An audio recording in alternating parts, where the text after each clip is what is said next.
Welcome to another episode of Crime Scene X. Today's video will cover 3 creepy and true hiking horror stories. If you enjoy the video, please leave a comment, like the video, and subscribe for daily uploads.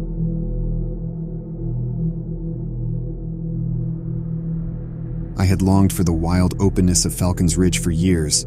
The remote trails and unspoiled scenery were calling to me, and I finally gave in, setting out on a solo hike.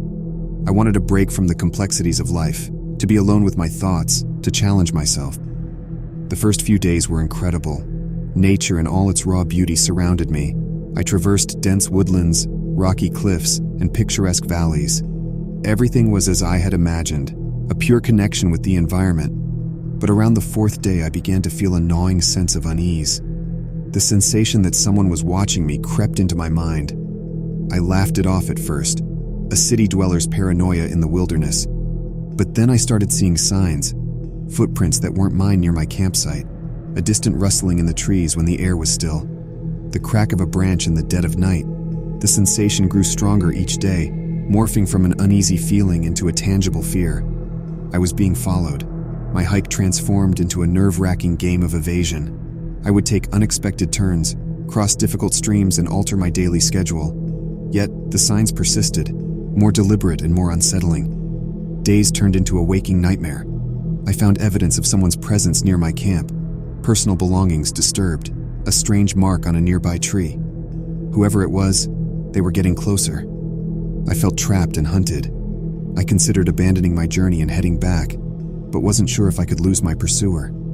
They seemed to know the terrain as well as I did, maybe even better. After another tense night, I spotted him, a distant figure on a ridge barely visible through my binoculars. A man, ragged and wild-looking, his eyes fixed on my position. Our gazes locked for a fleeting moment before he disappeared into the tree line. Fear turned into action. I packed quickly and began a strategic retreat, choosing a path that would lead me towards a ranger station several miles away. My mind raced, adrenaline pumping, every sense heightened. The following hours were a blur of panic and determination. I could hear him now, his footsteps more pronounced, his presence more tangible. He was closing in. With the ranger station in sight, I stumbled, a sharp pain shooting through my ankle. I had twisted it on a hidden rock. The pain was excruciating, but I had to keep moving. I limped towards safety, glancing over my shoulder, expecting to see him at any moment. The distance seemed insurmountable, each step an agony. Finally, I reached the ranger station, collapsing at the doorstep, gasping for breath, tears of relief and terror streaming down my face. The rangers were quick to respond, providing medical assistance and contacting the authorities. They conducted a search, but the man was never found. My hike through Falcon's Ridge ended not with triumph but with a mystery, an unanswered question that haunts me to this day. Who was he? What did he want? Why me? The wild beauty of Falcon's Ridge is forever tainted by the memory of that stalking presence, the terror of being hunted, the realization that the wilderness can be as threatening and unpredictable as the people who roam it. I'll never know the answers, but the experience left me with a profound understanding of my vulnerability and the thin line that separates adventure from danger.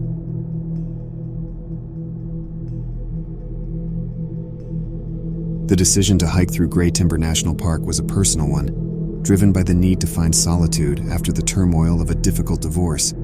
The trail to Hawks Peak was challenging, promising the kind of physical exertion that could clear my mind.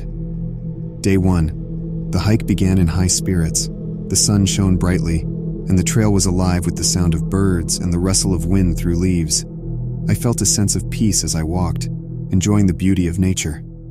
Day 2. My campsite by a brook was picturesque, and I spent the evening sketching in my journal. I stumbled upon an old wooden carving, a rough depiction of an animal, possibly left by a previous hiker. It was an odd but interesting find. Day 3. As I continued to hike, the terrain became more demanding. I started to notice small things like the trail seeming less maintained and the markings on trees appearing old and faded. I began to feel a vague sense of unease. Day 4. My compass seemed unreliable, perhaps affected by a nearby magnetic field. I spent the day trying to reorient myself, feeling a growing sense of anxiety. Day 5. Panic set in as I realized I was lost. My food and water were dwindling, and the once familiar forest seemed increasingly foreign. I tried to follow my map, but the trail was overgrown and confusing. Day 6. The situation grew dire. My supplies were nearly gone, and my attempts to find the trail had proven futile. The sound of distant wildlife unsettled me, as did the haunting loneliness of the forest. Day 7. Desperation took over. I left my gear and attempted to make my way out of the wilderness, guided only by the sun and a desperate hope.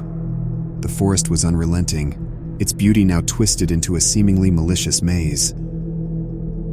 Day 8. I stumbled into a clearing filled with ruins, evidence of a long-forgotten settlement. The markings on the stones were intriguing, but my situation was critical. I carved a message into one of the rocks, detailing my location and situation, a last-ditch effort to leave a mark. Miraculously, that evening I was found by a search and rescue team. They had been alerted after I failed to return on the scheduled date.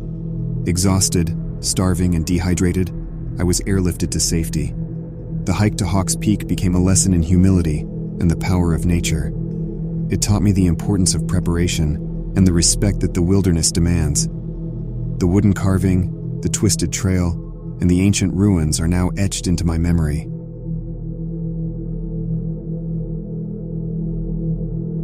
The mountains had always been my refuge, a place to escape the mundane pressures of daily life. I prided myself on conquering challenging trails alone.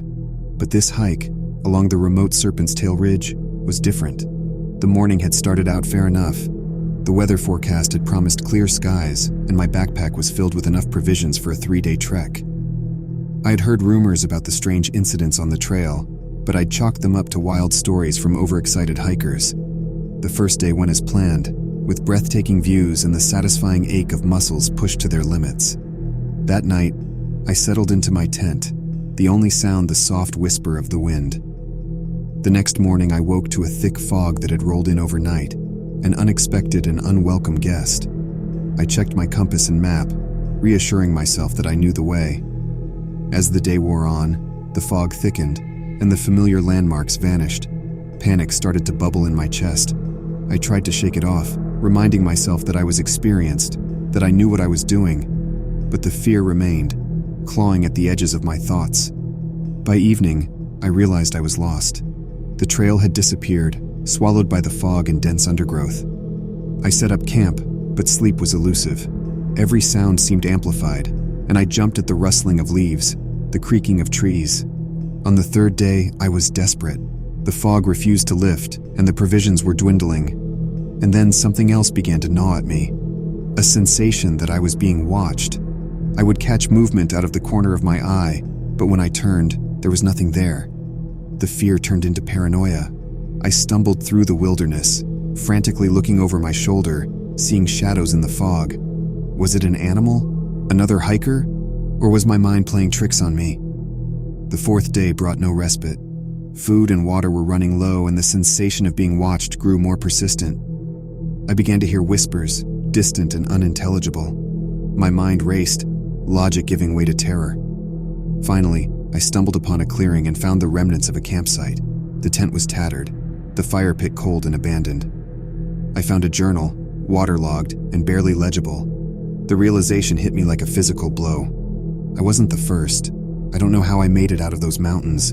My memory of those last days is a blur of fear and desperation. All I know is that I emerged from the fog, ragged and half-mad, forever changed. The mountains are no longer my refuge. They are a place of shadows and unseen eyes, where the line between reality and nightmare blurs. I'll never return to Serpent's Tail Ridge.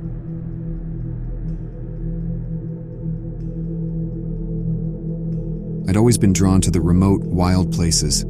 The allure of a trail winding through dense forest, over rough mountains, and into the unknown was irresistible. The plan was simple. A week in the wilderness, a journey to challenge both body and mind. Everything started well. The weather was perfect, the scenery breathtaking. The feeling of solitude was exactly what I was seeking.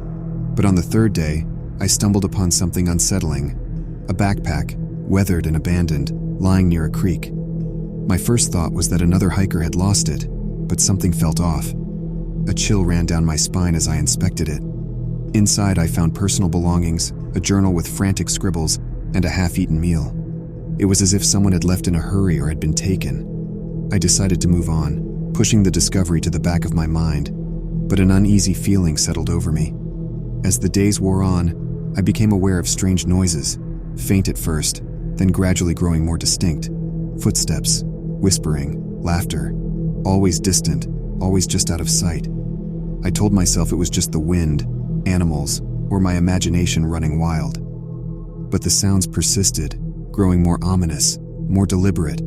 I started to feel like I was being watched, followed, taunted. One night as I lay in my tent, the terror became real. The whispering grew louder, closer. Footsteps circled my campsite, leaves rustling, twigs snapping. My heart pounded in my chest as I clutched my knife, praying for daylight. Morning came without incident, but the fear lingered. I broke camp and continued my hike, constantly looking over my shoulder, jumping at every sound. On the 6th day, I found another chilling sign. A makeshift shrine, rocks and sticks arranged in a bizarre pattern, adorned with feathers and bones. It was a message, a warning, a marker. But for whom? For what? I knew then that I had to leave, to find my way back to safety. The wilderness had turned hostile, the unknown a threat. I hastened my pace, but the sensation of being stalked grew stronger. The whispers turned into mocking laughter, the footsteps into a relentless pursuit. On the final night, trapped by a sudden downpour, I took shelter in a cave, the entrance obscured by overgrowth. As darkness fell, the terror reached its peak. The whispers were inside my head now, the footsteps inside the cave, the laughter a cacophony of madness. I sat through the night, paralyzed by fear, waiting for the horror to reveal itself, waiting for the unknown to take me. Morning came, and the terror receded, leaving me drained and broken. I stumbled out of the wilderness, forever changed. The hike had become a nightmare, a journey into a place where reality twisted into horror, where the unknown became a predator, where the wild turned against me. I'll never know what stalked me, what the signs meant, or what the wilderness was hiding. All I know is that something was there, something real and malevolent, something that lurked in the shadows, waiting for the moment to strike.